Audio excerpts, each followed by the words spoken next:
Chapter 18 from Blue Collar Leadership and Supervision. Today we're talking about leading with questions. Low impact leaders lead with directions. High impact leaders lead with questions. See, directions are fast.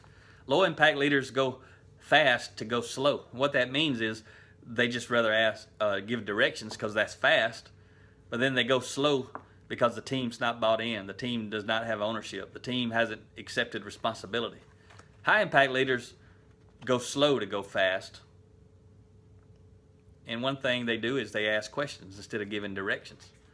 Asking questions takes a lot longer, but you go a lot farther and you go a lot faster. So in this chapter, and I don't have time to teach it all at the moment, but I just want to share just a little highlight from it. 7 reasons to ask your team questions. 1 is to show them respect. Asking questions shows respect. It says, I care what you think, and I'm going to take time to listen, and I'm going to ask you some questions. Another reason to ask your team questions, it transfers influence to them. As soon as I ask you a question, your answer is influencing me. I've transferred leadership because leadership is influence. Asking questions transfers leadership from you to your team member, and you get the opportunity to follow by listening. And if they have good information, you can act on it or allow them to act on it. Now they're more bought into it because it's their idea. Even if you know the answer, ask a question. Another reason to ask questions, it gives them a voice. If all you're doing is directing, telling, they don't have a voice. They're just always listening and doing.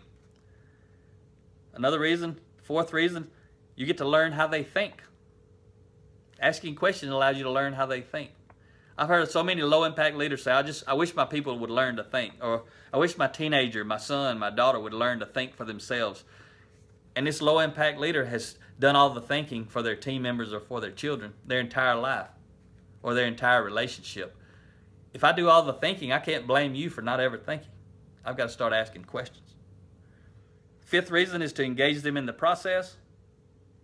6th reason is to uncover hidden concerns that they may have that you're unaware of. And the 7th is to develop a better solution. You and I can come up with a better solution than either one of us can come up with individually. None of us is smart as all of us. None of us are creative as all of us. None of us is as innovative as all of us. And what I'm talking about now is really synergy, where we work together to come up with a better solution than either of us could come up with alone. So focus on leading with questions.